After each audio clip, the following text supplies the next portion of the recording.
Por otro lado, hoy la prensa trae unas declaraciones de la jueza Analí Florimón, la cantidad de denuncias que ella realiza. Eso tendrá que ser investigado, por eso es muy grave. Es muy grave. Ella habla de presiones del Ministerio Público, de traslado de jueces que no acatan las presiones del Ministerio Público, y ahí estaré entonces involucrado la propia Suprema Corte de Justicia. Debe tener protección si ella siente que está siendo perseguida y que corre peligro en la integridad de ella y de su familia. Amables televidentes, arrancó la semana y arrancó el Telematutino 11 con mucho entusiasmo, con mucha fe, porque el Señor está en control. Buenos días a todos. Gracias por acompañarnos a ese público inteligente. Buenos días, Jacqueline Morel. Hola, Ramón, buenos días. Buenos días, República Dominicana. Comienza Telematutino 11 y para nosotros es un gran placer que ustedes nos permitan acompañarles a esta hora de la mañana, donde juntos vamos a comentar la actualidad, los temas que le harán comprender cómo anda el país, cuáles son los temas que realmente son relevantes de discusión, de preocupación. Así que vamos a hacer eso en la primera parte y como siempre vamos a tener una entrevista. En esta oportunidad vamos a conversar con el licenciado Yuri Enrique Rodríguez. Él es candidato a diputado de la circunscripción número 1 del Distrito Nacional del Partido de la Liberación Dominicana. Vamos a ver qué nos trae Yuri, un joven con un gran currículum, cara nueva. Vamos a ver cómo se maneja en Telematutino 11. Así que les damos la bienvenida, a la vez que les deseamos un feliz lunes. Sí, porque nosotros pretendemos traer los jóvenes y traer candidatos presidenciales que, aunque no tengan posibilidad electoral, pero que tengan un medio donde puedan expresar sus ideas. Señores, aunque esta es una noticia del viernes, vale la pena destacarla, porque hay que reconocer el éxito de la Junta Central Electoral. Es decir, como ellos señalan en el comunicado, en 5 días después de las elecciones, ya ellos tenían resuelto el tema de los votos nulos, el tema de los votos observados, y como dice el presidente de la Junta, Román Jaques, es un hecho sin precedente en la historia electoral de la República Dominicana, en que en menos de 5 días se informe del cierre del cómputo electoral de las elecciones municipales, incluida la revisión de los votos nulos y observados a nivel nacional. Yo le añadiría aún el cálculo complejo de los regidores que interviene ese método complicado, pero que permite que los partidos que no hayan sacado tanta votación logran representación, tanto a nivel de regidor y después con el caso de los diputados.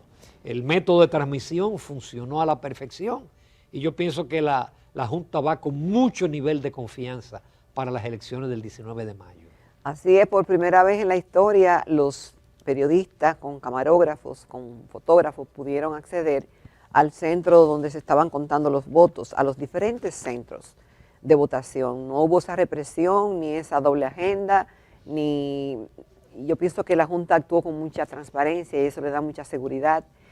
Cumplió con el cronograma de tiempo para las acciones que tenían que ver con el proceso. Se comprometieron que a las 8 de la noche se iba a dar el primer boletín con el 20% de los cómputos y lo cumplieron y así siguieron consistentemente. Muchos pensábamos que por lo complejo de la votación y por la cantidad de personas elegidas, ¿no?, iba a tomar mucho más tiempo, pero ha sido muy rápido y con mucho nivel de confianza hacia la Junta Central Electoral. Entonces felicitamos a Román Jaques y a todo el pleno que le acompaña, que también hizo un excelente trabajo. Y fíjate que el conteo fue manual, uno también tenía temor de la lentitud con el conteo manual, pero sin embargo funcionó. Esperemos que lo del 19 sea una réplica en términos de conocer los resultados tempranos y que ya a la semana todo esté totalmente definido. Por otro lado, hoy la prensa trae unas declaraciones de la jueza Analí Florimón, que obviamente eso debe ser investigado porque es una denuncia muy grave. Ella habla de presiones del Ministerio Público, de traslado de jueces que no acatan las presiones del Ministerio Público, y ahí estaré entonces involucrado la propia Suprema Corte de Justicia, que es la que traslada a los jueces. Ella está apoderada del caso Calamar, que es el caso que involucra al ministro, al ex ministro de Hacienda, al ex ministro administrativo de la presidencia, y también a, ¿cuál es el tercero, Jacqueline? Recuérdame. Está Donald Guerrero, Peralta y Gonzalo Castillo, el ex candidato presidencial. Ella tenía una sentencia lista a ser presentada y un recurso del Ministerio Público lo impidió y ella decidió enviar esa sentencia para que el Tribunal de Apelaciones decida. Pero el expediente, la cantidad de denuncias que ella realiza, eso tendrá que ser investigado porque eso es muy grave. Es muy grave que el Ministerio Público trate de imponerse a los jueces. Cuando uno ve películas, uno ve que el juez es respetado por el Ministerio Público. Ahora, yo estoy un poco confundida con las declaraciones de la jueza Annalí Florimón, porque ella comienza diciendo de que desde que le fue asignado su participación en el caso Calamar, ella es perseguida por un vehículo blanco, que también su hijo, pero más adelante dice que se han inventado cosas de ella, que no solamente, como no la pueden atacar por lo profesional, la están atacando por lo personal, pero que su papá le dijo que guardara silencio. Entonces después habla del Ministerio Público y yo estoy confundida. Realmente no sé, ella se siente quizá doblemente presionada, pero habrá que ver cuáles son las presiones que ella entiende y obviamente que debe tener protección si ella siente que está siendo perseguida y que corre peligro en la integridad de ella y de su familia. Esas son denuncias muy graves. Pero por lo más grave cuando ella dice que se refiere a los traslados, haciendo referencia a los 8 jueces que han decidido en sentido contrario a las peticiones del Ministerio Público. Ahí reitero, quien traslada pero es la Suprema Corte de Justicia. ¿Cuál petición puede hacerle el Ministerio Público a un juez? Que no sea quizás, digo yo, acelerar el caso. Porque no le puede decir lo que el juez va a dictaminar. O mantener en prisión, por ejemplo, a un determinado acusado. ¿Sí? Esto definitivamente tendrá que ser profundamente investigado y explicarle al país si ella tiene la razón o no, porque es una denuncia muy grave, muy grave. Por otro lado, hoy coincide que tanto el editorial del Listín Diario como varios artículos coinciden con el tema carcelario. Pero también hay unas declaraciones de Finjus, de nuestro amigo Servio Tulio Castaños, que él pide a los candidatos que hagan propuestas. Y él habla de la realidad de nuestras cárceles. Él llega a decir que las cárceles son la universidad del crimen y la academia de la maldad, porque desde las cárceles se planifican asaltos, se planifican crímenes, secuestros, hay bandas. Entonces la cárcel, en vez de ser el lugar para que la persona se reforme y logre adaptarse a la sociedad, sale de ahí más dañado todavía. Bueno, Ramón, esto no es nuevo. Hemos visto cómo se cometen asesinatos dentro de las prisiones, también cómo se graban desde adentro, también cómo se desmanteló varias parábolas y equipos de tecnología donde eso se había prohibido. Y esa comunicación de dentro hacia afuera era en complicidad con los que estaban afuera. Obviamente se cometían crímenes y delitos aún estando ahí dentro. Pero eso es una parte. La otra parte es la gran cantidad de enfermos terminales que tienen nuestras prisiones. La otra parte es la sobrepoblación que tienen esos recintos carcelarios dominicanos. La otra parte es la condición inhumana que se vive ahí dentro por la falta de orden, por la falta de recursos, porque el que tiene dinero es el que manda ahí adentro. Las autoridades están subyugadas. O el que tiene más poder. Sí, pero el que tiene más poder, el poder siempre va acompañado de recursos, Ramón. Nadie que no lo tenga puede hacer lo que se hacen adentro de nuestras prisiones. Y eso ha sido, mira, el defensor del pueblo emitió un comunicado, un artículo, un estudio del diagnóstico de las prisiones dominicanas. Y Finjus se hace eco de ese diagnóstico del defensor del pueblo y lo refrenda y dice, señores políticos, candidatos, hagan propuestas. Pero más que nada, Ramón, son acciones y muchas de ellas no hay que esperar ni una reforma constitucional, nada más hace falta voluntad política para hacer eso. También está el hecho de... Y dinero, porque tú tienes que descongestionar las cárceles, tú tienes que terminar la cárcel de Las Parras y construir muchas cárceles en todo el país. Ahora, Ramón, pero el tema de los presos preventivos, de la gran cantidad de presos preventivos que muchas veces cuando llegan a juicio resulta que sobrepasaron en prisión lo que pudo haber sido su condena.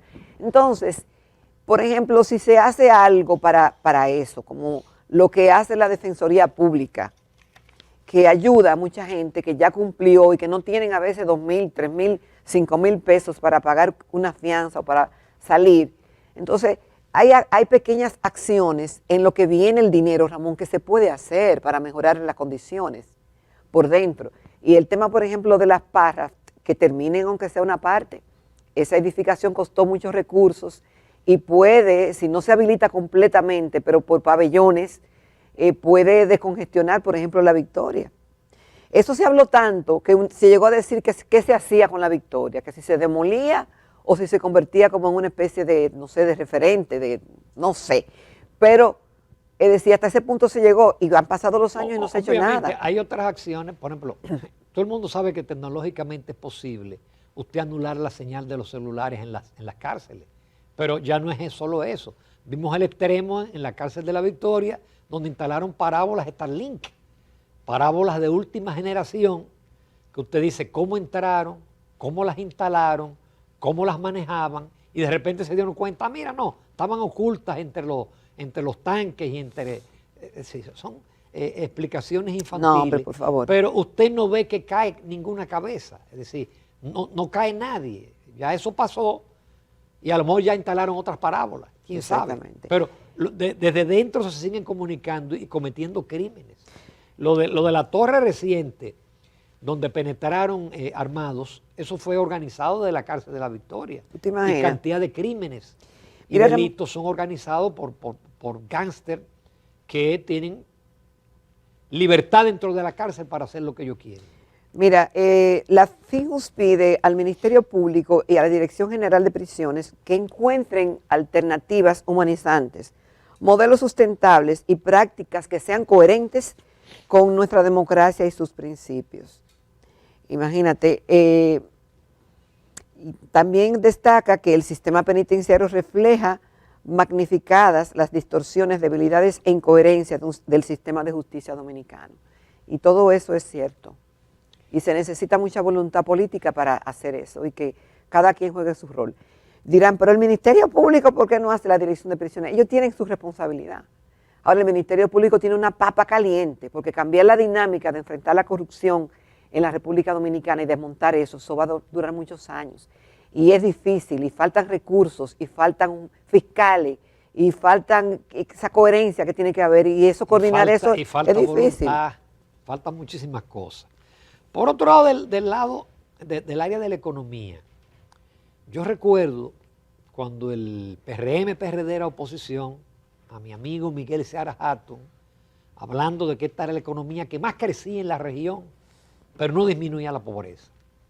Recuerdo a Pavel Isa Contreras con ese mismo discurso, a pesar de que en los 10 años del PLD se veía, o por lo menos aparecían los datos de una reducción de la pobreza, pero ellos negaban eso.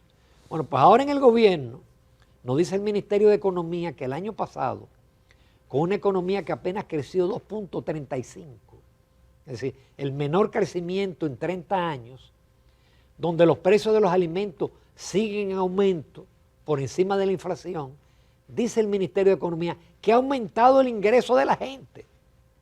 Así que usted tiene más ingresos y que la pobreza ha disminuido de 27.7 a 23, es decir, 4 puntos y pico puntos porcentuales, y que la pobreza extrema, es decir, la indigencia, ha disminuido de 3.8 a 3.2, es decir que estamos a la vuelta de no tener indigentes y de tener un nivel de pobreza como un país desarrollado, y todo eso es un milagro económico, porque antes no bajaba la pobreza con alto crecimiento.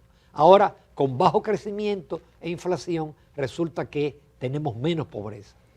Mira, Ramón, ese informe al que tú te refieres indica que la población principalmente la femenina y rural han sido las más beneficiadas, y que en las áreas rurales descendió de un 30% a un 24%, y la pobreza en entornos urbanos descendió de 27% en el 2022 al 22.7% en el 2023.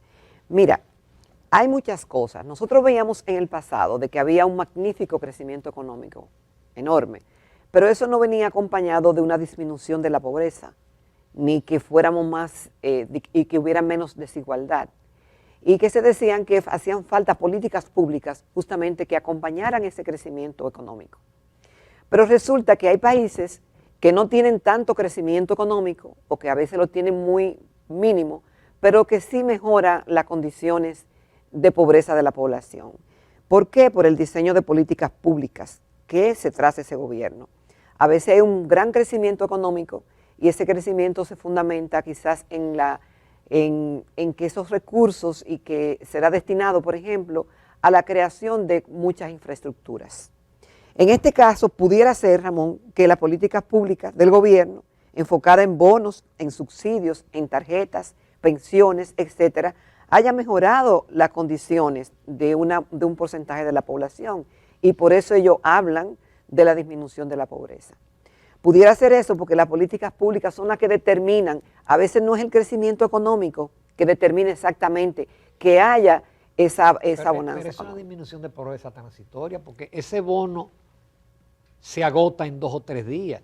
El otro bono de diciembre, eso cuando pasen las elecciones no habrá bono de diciembre. Bueno, es que está hablando del 2022 con relación al 2023. Habrá que ver 23 versus 22. 23 versus 22. Habrá que ver cuánto invirtió el gobierno en tarjetas, en bonos, en subsidios, en facilidades, y eso hace que, porque lo que dice es el nivel que la gente tiene para adquirir las cosas. Entonces eso es artificial, Jacqueline, porque esa disminución de la pobreza debe ser una consecuencia de crecimiento económico, de creación no de trabajo de empleo seguro remunerado, y entonces políticas públicas para redistribuir el ingreso. Pero todos sabemos que todos esos planes de dar dinero a la gente, eso no disminuye la pobreza, al contrario. Eso es lo que simplemente es un paliativo. Sí, eso es como darle comida hoy, pero hambre quizá mañana. Pero esa ha sido la práctica que han usado los gobiernos dominicanos. Y hacen falta, y ese tema ha sido de discusión en muchísimos programas aquí a lo largo de Telematutino 11, de qué es mejor, si enseñarlo a pescar o darle el pescado por un día. Pero mientras eso ocurre, quizás las dos cosas sean importantes, porque los gobiernos destinan muchos recursos para cosas que uno dice, ¿para qué gastan en eso? Y yo pienso que en un momento de crisis, que el gobierno de bonos, subsidio y tarjeta, aunque no me guste, a mí me encantaría que fuera más un empleo bien remunerado y que sea por el tiempo, de que haya una educación por el tiempo y salud a través del tiempo, pero en lo que eso viene, la política pública paliativa con bonos, subsidio y tarjeta, pareciera que son los datos que toma el ministerio para decir que ha disminuido la pobreza. Lo que me choca es eso, que antes la economía crecía y no va a disminuir la pobreza, y ahora la economía no creció en el 2023 y hay una inflación que se come el ingreso de la gente. Bueno, pero dice el Banco Central que llegamos a la inflación, la meta. Pero una cosa es la inflación meta, Jacqueline, otra cosa es el nivel de precio.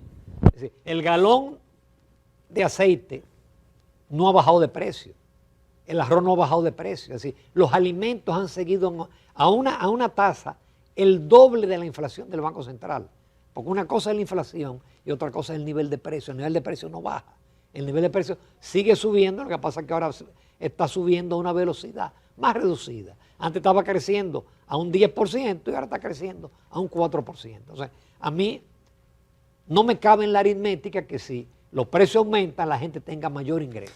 Eso es un tema bien controversial, obviamente, pero tenemos que tener claro que un crecimiento económico grande o pequeño no necesariamente va ligado a bajar la pobreza.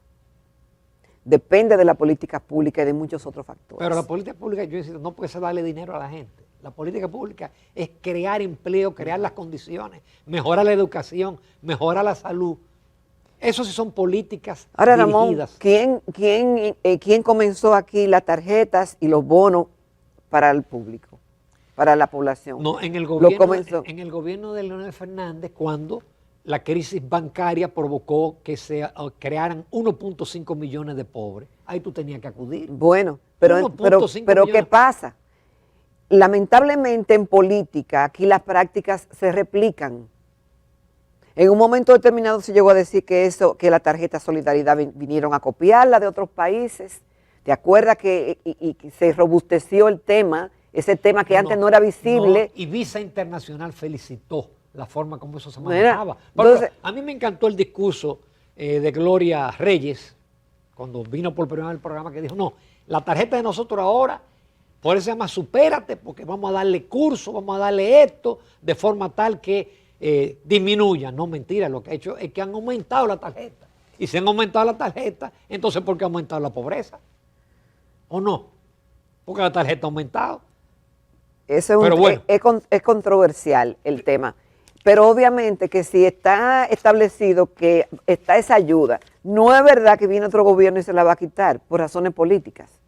Porque va a decir, ajá, está bien, yo se la voy a quitar y voy a perder esa simpatía, porque obviamente que el que recibe la tarjeta y los bonos y lo que usted quiera, tiene como una especie de lealtad con el gobierno. Y el que recibe pensiones más todavía. Imagínate. Ese sí tiene lealtad. Señores, nos vamos a comerciales. Nuestro invitado en el día de hoy es el licenciado Yuri Enrique Rodríguez. Él es candidato a la diputación de la circunscripción número 1 por el Distrito Nacional, Partido de la Liberación Dominicana.